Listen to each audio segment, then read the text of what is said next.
Ang nakaraan, matapos inhatid ni Jay itong si Zoe ay muli na rin itong umuwi sa kanyang apartment. Pero hindi niya inaasahan na ganito ang magiging reaksyon ni Zoe sa kanyang ginawa. Matapos niya itong hinalikan sa pisngi, ngunit wala man lang itong imik. Katulad ng kanyang ate, maganda itong si Zoe. O may sigit pa. Zoe, kumusta naman ang trabaho mo? Ayos naman ate. Alam mo, noong nakarang araw, nakausap ko si Jay. Nabalitaan kong sa dating pinapasukan kong kumpanya, doon ka rin pumasok. Pero mabuti na lang at nasa team ka ni Jay napunta. Oo ate, pero kaninang umaga, tinanggal ni Mr. Sean, si Sir Jay, sa kanyang posisyon. Kaya ngayon, kinuha ko ni Mr. Sean bilang sekretary niya. Ano? Nagawa kay Jay yun? Oo ate, samantalang malaki naman ang ambag ni Jay sa kumpanya. Ay naku, talagang sinadya talaga ni Mr. Sean na matanggal sa pwesto si Sir Jay. Kung ganun Zoe, pwede ka namang mag-resign sa trabaho. Alam ko ang ugali ng lalaking iyan. Sagad sa buto ang kanyang kasamaan. Pero ate, gustuhin ko mang gawin iyon pero hindi pwede. Paano ka na? Paano na ang panganganak mo? Di naman pwede na iasa natin kay mami ang lahat. Pero paano ka Zoe? Naniniwala naman akong makahanap ka pa rin ng bagong trabaho na hindi ka ma-pressure at hindi ka mapapahamak. Ate, kailangan ko lang mag-ingat. Siguro kapag nakapag-ipon na ako, kahit papaano, pwede na rin ako mag-resign pero sa ngayon, hindi pa talaga pwede ate. Samantalang nakarating na rin itong si Jay sa kanyang apartment. Ito ang apartment na pamana sa kanyang ama at ito na lamang ang naiwang alaala. Ayon sa kanyang ama ay nagkaroon sila ng relasyon ni Elizabeth Blake, ang ina ni Sean, at siya ang naging bunga nito. Kaya naman malaki ang galit ng asawa ni Elizabeth at nadamay pa ang sanggol na si Jay. Pero tanggap naman ng ama ni Elizabeth ang batang iyon. Pagkarating ni Jay sa apartment ay tumawag muli sa kanya ang lolo na si Richard Blake. Lo, kumusta po kayo? Jay, kumusta ang kumpanya? Naku lo, pasensya na kayo pero tinanggal po ako ni Sean sa pwesto ko bilang isang team leader at hindi na ako pwedeng makapasok sa kumpanya.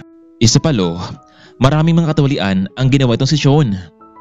Kung ganun Jay, kailangan ko nang itama ang lahat. Marahil sunod na mga araw ay makakauwi na ako dyan. Sige lo, maghintay ako sa inyo. Kailangan nating maagapan ang kumpanya bago pa mahuli ang lahat. Kinabukasan ay hindi na lamang umalis sa apartment itong si Jay. Ganun pa rin naman kasi ang mangyayari. Hindi pa rin siya papasokin sa opisina. Kaya naman ay hinintay na lamang nito ang pagdating ng kanyang lolo Richard. Samantalang nagtungo na sa trabaho itong si Zoe. Kailangan niyang pumasok ng maaga dahil meron silang appointment ni Mr. Sean sa mga investors. Hindi na ito dumaan sa dating kasamahan. Dumiretso na ito sa opisina ni Mr. Sean.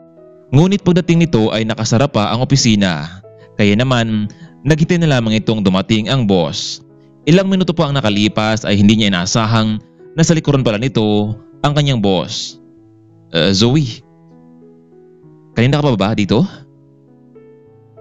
Sir, karalating ko lang po. Sige na.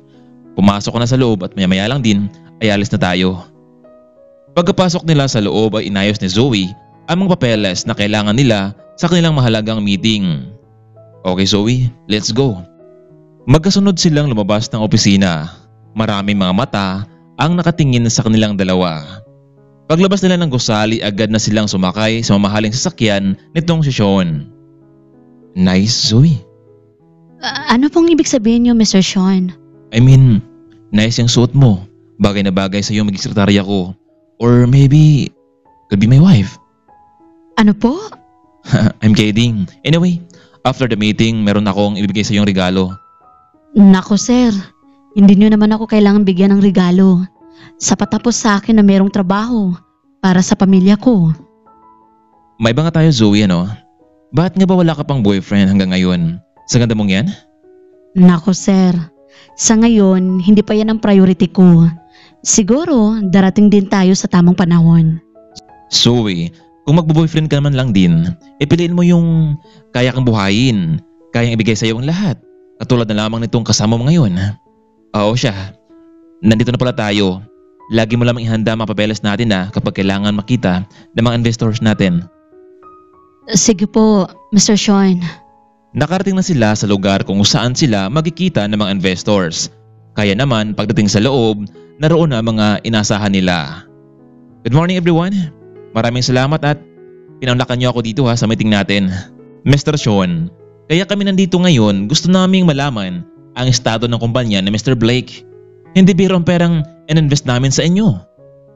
Ano ba kayo? Huwag kayong mag-alala. Kaya tayo nandito para pag-usapan natin ang mga bagay na mas ikakaunlad pa sa kumpanya. Mr. Sean, ang balita na namin tinanggal mo pa daw si Smith sa kumpanya. Which is malaki naman ang kanyang ambag dito, hindi ba? Pwede ba Mr. Saavedra? Huwag nating isali dito ang taong walang kinalaman sa paglago ng kumpanya. Mr. Sean, anong walang kinalaman sa paglaki ng kumpanya natin? Kung tutuusin nga, malaki pa nga ang natulong nitong si Jay na team leader sa kumpanya kaysa sa pagiging boss mo. Alam mo Mr. Saavedra, sumusobra ka na. Baka nakalimutan mo na kahit may share ka sa kumpanyang ito ay kaya pa rin kitang patalsikin dito. Sige, Sean, gawin mo sa akin yun. Tingnan lang natin kung hindi babagsak ang kumpanyang ito. Panigurado akong alas kaming lahat dito ngayon. Walang say-say meeting na ito sa atin Kung sino man ang gustong umalis sa kumpanya, umalis na kayo.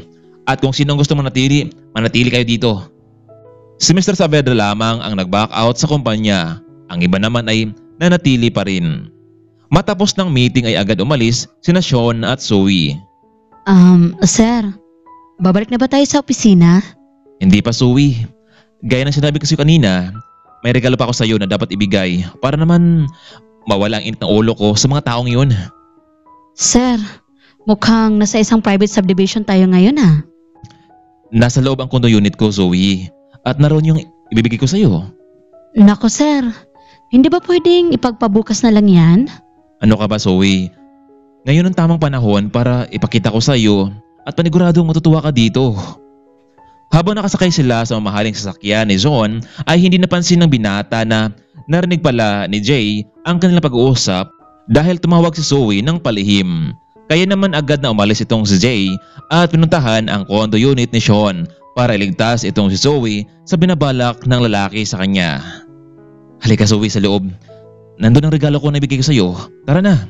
Huwag ka na mag-alala pa dahil hindi mo na nakalimutan ang regalo ko sa'yo. Sir, pwede bang bukas ko na lang kukunin? Ngayon na Zoe. Nandito na tayo Pagdating nila sa condo unit ni Sean, agad niyang hinawakan itong si Zoe at nila papasok sa loob. Teka lang sir, Sean. Ano bang ibig sabihin nito? Makinig ka Zoe. Sa ayaw at sa gusto mo, magiging akin ka. Mr. Sean, dito mo ba dinadala ang babaeng inaabuso mo Lalo na yung kapatid ko si Natalie White? Kaya pala halos magkatulad kayo ng mukha ni Natalie. Pero mas maganda ka Zoe. Pero katulad ng ate mo, akin ka lang. Pagbabayaran mo ang ginagawa mong ito, Mr. Sean. Agad hinawakan ni Sean itong si Zoe sa kanyang bewang kaya naman hindi ito makagalaw dahil doon ay itinulak ng binata itong si Zoe patungo sa kama at dandahang tinanggal ni Sean ang kanyang suot. Kahit ano pa mang ginawa ni Zoe ay wala ni isa ang makarinig dahil sa soundproof ang unit. Pero laking gulat nitong si Sean dahil biglang bumukas ang pinto at nakita niyang pumasok itong si Jay. Anong ginagawa mo dito Jay? Trespassing ka. Sean, hindi ka na makatakas pa ngayon. Huling-huli ka na at may balak pang masama kay Zoe Galit na galit itong si Sean sa pagdating ni Jay. Maya-maya pa ay dumating din itong si Mr. Richard at nakatingin ito kay Sean. Sean, ito ba ang pinagmamalaki mo sa akin? Isang kalokohan Alo? Nandito na kayo? Oo Sean, narito ako dahil hindi maganda ang pumalakad mo. Pati ba naman empleyado mo ay pinagsamantalahan mo Officers, hulihin niyo ang lalaking to. Teka lang Lo, magbaliwanag ako. Hindi ko kailangan ng paliwanag mo Sean. Sa kulungan ng bagsak mo, ngayon na. Sa mga oras na iyon ay tuloy na ngang nakulong itong si Sean at dinala sa himpilan ng pulis. Kumusta ka Zoe? Nasaktan ka ba? Ayos lang ako, Sir Jay. Mabuti na lang at agad kayong nakarating. Kung hindi, ewan ko na lang. Hindi ko hayaang masira ang buhay mo Zoe dahil sa lalaking yun sa kapatid ko. Ano? Kapatid mo si Mr. Sean? Oo, kapatid ko siya. Pero magkaiba kami ng ama. Biglang nagyakapan itong sina Zoe at Jay na para bang may nag-udyok sa kanilang dalawa. Jay, siguro naman pwede mo tong paliwanag sa akin. Siya bang girlfriend mo? No, Lo. Hindi ko siya girlfriend. Hindi girlfriend? Bakit ang higpit ng pagyakap mo sa kanya? Naku Iha, wag mo nang pakawalan pa itong si Jay dahil sa totoo lang bagay naman kayo. Lo, may gusto po ko kay Zoe pero mahirap naman po kung ipagpilitan ko ang sarili ko sa kanya. Ano Miss Zoe? Gusto mo rin ba ang apo ko? Oo naman po, sir, pero Wala nang pero. Sa sunod na mga araw, ako ang bahala sa lahat para maikasal na kayong dalawa. At syempre, kayong dalawa ang magpatuloy ng kumpanya. Tuloy na ngang natanggal sa pwesto itong si Sean at nabulok sa kulungan dahil sa mga kasalanan nito sa batas ng pag-abuso sa mga kababaihan. Samantalang nakabalik naman sa pwesto itong si Jay bilang bagong tagapamahala ng kumpanya. At hindi nga naglaon ay natuloy na nga ang kasalang Zoe at Jay.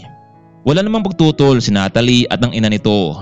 Sa halip ay natuwa pa nga sila dahil sa kanyang natamo ngayon sa buhay. Hanggang dito na lamang muna kaibigan.